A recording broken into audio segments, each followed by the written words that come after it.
What is up, FlowChat connector? Sean back at you here. In this video, we're going to talk about 5 strategies to create high-performing sales teams. So if you're just in that place where you're starting to build out your sales team and you're like, how do I get these people to crush it for me? Well, these 5 strategies are going to give you the secrets away for the farm so you can make sure that your business grows at light speed. Stay tuned. Here we go.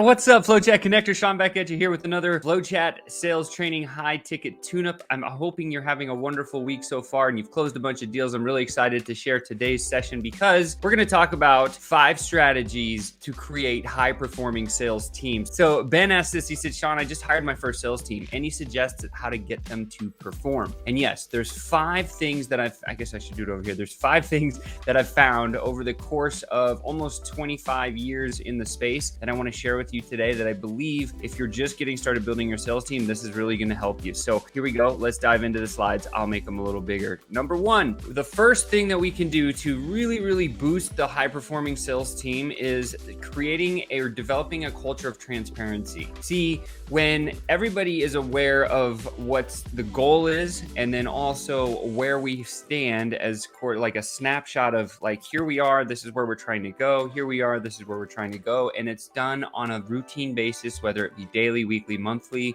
What we do as an example is we actually share our revenue numbers with our sales team. We show them how much revenue, what's the target for the month. We show them where we're at. We show them the breakdown of which deals are happening so they see what's getting closed and how that actually works. And they can ask a bunch of questions and it opens up this space for them to have a little bit of room to say, you know, that's really awesome. Why aren't we selling more of this? Or what's going on here? I was thinking I should do it this way. Why can't it? And then they can look at the transparency and they can say, oh man, like I understand what I need to be doing, right? We're also clear about, you know, bonuses, performance, gamification, all these other things, but creating this culture of transparency where there's like no closed doors, you can see the numbers, you can hear everything. The only thing that we really keep super away from everybody else is in our leadership side of the house is profits, because we have King's Cash and we have some other things that we do, but that's, we tell them about it. We just don't tell them the numbers. So, but overall, I would say about 95% completely transparent of everything in our entire business that we do. So that's the first thing that I would do if you're all like, because I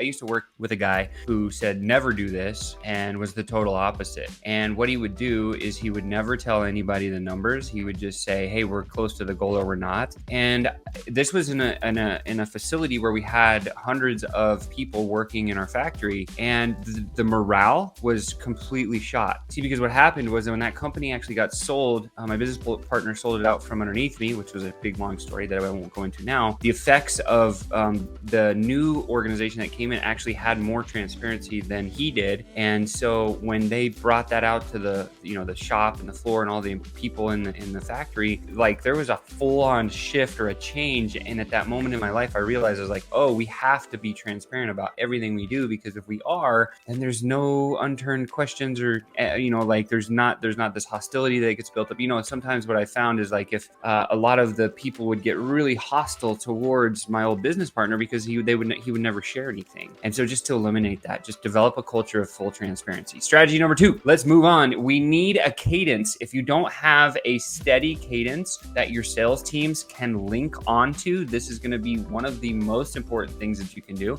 The cadence that we run is every single Monday. We have our leadership weekly huddle is what we call it. And we have all the department heads from every department of our business. We have our CTO, obviously me, we have Chris, our CEO. We have executive assistants there. We have our customer success there. We the director of customer success. We have our appointment setting team head. We have our UI UX guy there. So we have the majority of our team in this one meeting. And each week we talk about big ticket goals and we give each person space to talk about that kind of stuff, right? So that's what we do as a leadership level. And then right after our leadership meeting, I go back and have a weekly sales jam with my entire sales force. They have to be there. It's 1 hour a week. And in that hour, we celebrate wins, number 1. We talk about revenue recap, number 2. So we're always looking into who you're going to close this week. I make each of my sales members give me a name of a person that they're focused on closing for that week. Very, very valuable. And I mark it down on a sheet. And so then I can go back and be like, what happened to him? What happened to him? What happened? Oh, he closed. Great job. And then I know as a a manager in this space, I'm like, oh, okay, well, you said you're gonna close so-and-so, what happened? Okay, let's go try back and get that deal over the line. And so giving them space in a weekly huddle is a very valuable tool. And that's just for the rev recap. Then we get into, I always give them space to share anything that's hitting on them, whether it be objections they're getting, or we talk through different scenarios of things. I go into, I just let them talk like, hey, what do you need help on? Are you struggling with this or that or that? And then they share whatever that is. And then the last piece is we do a little bit of tech updates, and then we break, right? And so there's not really, sometimes we'll go deep into the metrics, sometimes we'll go deep into tech, sometimes we'll do that kind of stuff. But every single week, they are required to show up at least once a week. So we get to see each other and we get to bounce each other up, push each other up, and just win, right? So it's a really fun time to have a cadence. So all you got to do is say, hey, this is our weekly sales jam. This is the time. You got to be here, right? Next strategy is number 3, using advanced role play techniques and giving space for feedback. I mentioned giving space for feedback just a second ago, but on this particular one, what I'm talking about is, yes, we have a weekly sales jam. Yes, we have a leadership huddle every single week, regardless. And then what I do is I don't micromanage any of my sales pros, because if I did that, they would hate it and I would hate doing it too. So if you're micromanaging, step back from that. All you do is you say, this is the result I want. I don't care how you get it, go get it. And I'm going to be here to give you all the support you need. But after our weekly sales jam, I've asked my sales teams, all the ones I've ever coached before, I said, listen, like, would you enjoy doing a one-on-one chat with me for about 45 minutes each week? And all of them said yes, just unrelenting, like, yes, I want that. And so I said, okay, cool. So we now have, for all of my sales pros, 1 hour a week outside of our weekly jam, where it's a one-on-one session in which I'm doing one of 2 things. Okay. I'm only doing one of 2 things. Number 1, I'm asking if they're doing the prospecting or appointment setting work, I'm asking how that part's going. And if they struggle or having struggles there with conversations or doing anything like that, I'm getting into the weeds with them and going in that hour or 45 minutes I spend with them.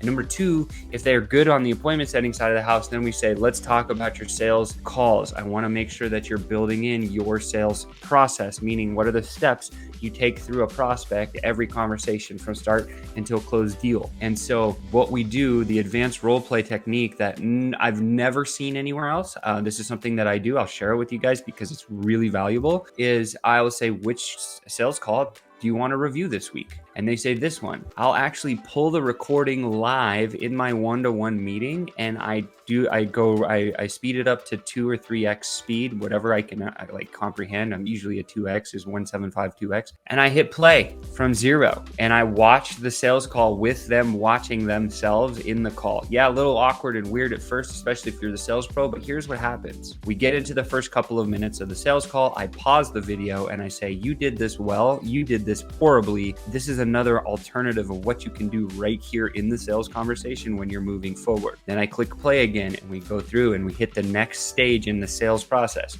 Hey, did you create good rapport, right? Connect and rapport, connect and bond, like bond and connect. That's kind of stage 1 of our sales process. Number 2, did you set an agenda for the call? Yes or no? That's a very simple one. And when we talk through the agenda, I play it, I stop it, and I say, hey, that was a good agenda. These are the 2 parts you missed. Let's role play it really quick. Say it back to me, including those 2 parts. And I do it right then and there with them. And they say, oh, I didn't know that's how you do it. Yeah. And then guess what? All the rest of them are perfect after that. Number 3, discovery of the pain, the problem that we solve for them, right? How did that part of the conversation go? I give them all the techniques and tips that I have in that specific section. Same thing. Then we move on to, sometimes we'll do more role play. Then we move on to understanding the budget, right? Do they have the budget? What was it like when they invested in something that they liked before that was about the same pricing? You can learn that place.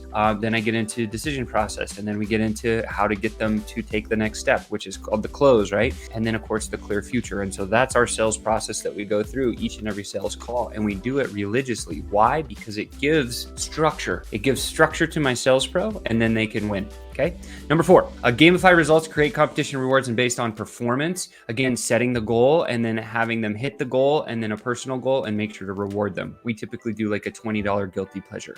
So what's your $20 guilty pleasure? You hit your first tier, you get that. Second tier, you get the next thing, right? So very simple to do, and just be open about that. And lastly, most importantly, push others up, lift them up, right?